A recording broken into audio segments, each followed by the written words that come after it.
Yun, magandang araw po sa inyong lahat, Luzon, Visayas, Mindanao, pati na rin po sa mga kababayan nating mga OFW. Welcome po sa panibagong reaction video dito sa Makapili TV. So, last day po ng pagpapile po ng Certificate of Candidacy, humabol po si Pastor Kibuloy sa pamamagitan po ng kanyang abogado. So, hindi po mismo si Pastor Kibuloy ang nag-file po ng kanyang Certificate of Candidacy. Bali tinulungan po siya sa tulong ng kanyang abogado, nakapag-file po si Pastor Kibuloy ng kanyang kandidatura bilang senador. So ano bang nangyayari ngayon sa Pilipinas? So hindi natin maintindihan, minsan matatawa na lang tayo, mapapaisip tayo na parang ano na ba nangyayari sa Pilipinas? So parang lahat na lang ng gustong tumakbo, nakakatakbo. Siguro dahil sa saligang batas natin bilang isang Pilipino, meron tayong karapatan na hindi tinatanggal. Pero ang sa akin kasi, dapat pagtatakbo ka sa public service, elected official ka, tatakbo kang bilang isang elected official, dapat may mahigpit na panuntunan. Dapat may mahigpit na qualification. Kasi ang nangyayari ngayon dahil sa luwag ng qualification sa pagtakbo sa eleksyon, minsan parang nagiging comedy na. Nagiging parang hindi na seryoso yung kumbaga hindi na nagiging sagrado yon yung ating eleksyon dahil sa mga gantong klaseng mga kumakandidato. So okay, again, hindi po tayo against kay Pastor Kibuloy. Wala po tayong against dun sa mga tumatakbo. Ang sa atin lang naman yung sistema po ng eleksyon natin. Parang sa sobrang luwag, napaglalaruan na lang po. So nagiging tuwing every time na magdadaan po tayo sa eleksyon, hindi nawawala yung mga mapapaisip ka at matatawa ka na lang sa nangyayari. So yan po yung isa sa mga pag-uusapan natin ngayon. Kaya kung hindi ka pa nakasubscribe sa Makapili TV, baka pwede naman pong pakipindot muna yung subscribe button. At the same time, palike na rin po ng video. Wala naman pong bayad dyan. Kaya pindot na. So ito, panoorin po natin tong balitang to. Kakandidatong senador si Pastor Apollo Kibuloy sa kabila ng patong-patong na reklamong kanyang kinakaharap. Kanina nagtungo sa COMELEC ang kinatawan ni Kibuloy na si Attorney Mark Tolentino. Siya ang naghain ng Certificate of Candidacy para sa sinasabing Appointed Son of God. Nahaharap si Kibuloy sa mga reklamong sexual and child abuse at qualified human trafficking. Ang pagtakbo raw ng pastor ay para sa Diyos at para sa Pilipinas. Prioridad daw niya ang pagkakaroon ng religious freedom. Kung ano po yung ginawa ni Pastor Kibuloy sa KOJC, yun ang gagawin po niya sa buong Pilipinas bilang isang senador. Bakit siya tumakbo? Dahil sa Diyos at sa Pilipinas nating mahal. Mga kapatid, Julius Bilang isang So yun po, again, siyempre karapatan naman ni Pastor Kibuloy yan bilang isang Pilipino na tumakbo sa eleksyon. Dahil nga wala pa naman siyang kaso, hindi pa naman siya nahatulan sa kanyang mga kaso. So, akusado pa lang, inaakusan pa lang, hindi pa napatutunayan lahat ng mga inirereklamo sa kanya.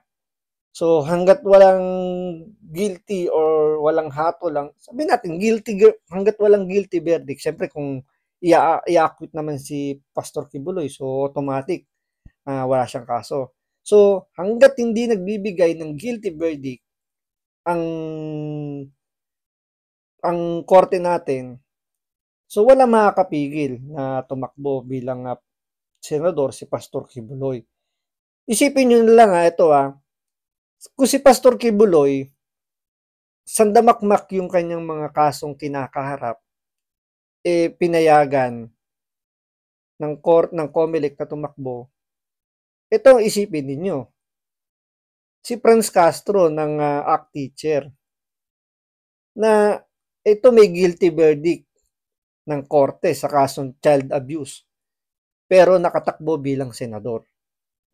So hindi na tayo magpapangalan pa ng ibang mga politiko na meron ding mga guilty verdict pero nakaupo sa pwesto. So, hindi natin maintindihan kasi hindi naman tayo abogado, hindi naman tayo, kumbaga, hindi naman naipaliliwanag ng maayos yan sa atin. So, siguro may mga tawag dito, siguro may mga ano yung tawag dito, yung exemption, yun. Siguro may mga exemption yung COMELEC pagdating sa mga kumakandidatong may mga guilty verdict sa korte or may mga kinakaharap na kaso kung bakit sila nakakatakbo. Kasi kung isipin ninyo, from the past, di ba? Merong mayor ng Kalawan, Laguna na nakatakbo pa yata siya bilang congressman or mayor. May mga napanood din ako mga documentary na kahit nasa loob siya ng kulungan, nanalo pa rin siya. Kumandidato siya, nanalo pa rin. So, ngayon, parang nauulit na may mga politiko tayong may mga guilty verdict pero nakaupo pa rin sa gobyerno. So, hindi natin alam kung depende siguro kung ano yung kaso or depende kung gaano katagal yung kanilang sentensya bago i-disqualified. Kasi may mga nag-file naman ng mga petition para i-disqualified or hindi na makatakbo sa kanilang mga pwestong tinatakbuhan. Pero kumbaga binibigyan pa rin ng pagkakataon ng korte natin na makatakbo. Kumbaga binibigay sa kanila yung sabihin natin yung advantage, hindi advantage pero parang pinapayagan pa din sila ng korte na makatakbo sa elected position kahit meron silang mga guilty verdict. So, nangyayari, parang nakakatawa na lang. So, merong mag-o-object na i-disqualified yung mga gantong politiko. So, tatanggapin. Tapos, appealable naman sa korte. Eventually, pagdating sa korte, papanigan yung mga politiko may mga guilty verdict, makakatakbo sa Senado. So, anong nangyayari? Nagiging reference na yun ng mga future politician natin na once na sila magkaroon ng kaso, hindi yun magiging hadlang para bumalik sila sa politika. So, ang talagang problema talaga ng bansa natin is yung batas na ang gumagawa, yung mga mambabatas natin na inuuna muna yung kanilang mga pansariling kapakinabangan. Diba? Siyempre, yan naman ang trabaho ng mga mambabatas, diba? Gumawa ng batas. Pero kung iisipin ninyo, yung batas na ginagawa nila is more on nasa kanila yung unang benepisyo bago doon mapunta sa mga mas nangangailangang sektor. Tulad nung isang batas na ito, hindi ko sure kung anong kaso to pero kung tama yung pagkakaintindi ko sa plunder yata yun, basta graft and corruption. Alam nyo ba na bago makasuhan ang isang politiko ng corruption or plunder, kailangan ang amount na kanilang kinurap, I think 50 million or 500 million. So kapag mas mababa doon sa amount na yon, hindi yun maituturing na korupsyon. So ibang kaso yung pwedeng pumasok sa kanila, mas magaan. Mas mababa yung penalty or yung kanilang magiging sanction, mababa lang. So siyempre, sino bang gumawa ng batas na yun? Mga mambabatas. So siyempre, kung ikaw, mangungurap ka at alam mo ang limit lang ng corruption is 50 million, edi wag ka magnakaw ng 50 million. Ang nakawin mo lang, 49,900,000. Ibalato mo na yung 100,000. So, ligtas ka do sa kasong plunder or corruption. Diba? So, ang nagiging problema talaga, yung batas.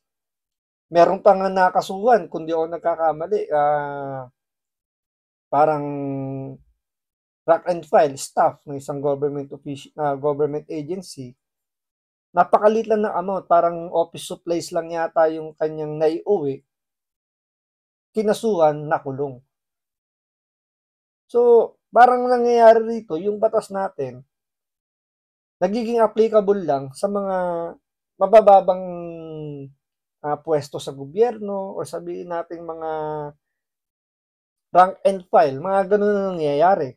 Dahil pagdating sa mga malalaking politiko, yung mga nakaupo, yung mga elected official, meron silang mga exemption na kailangan gantong amount yung kanilang ibulsa para makakasuhan muna.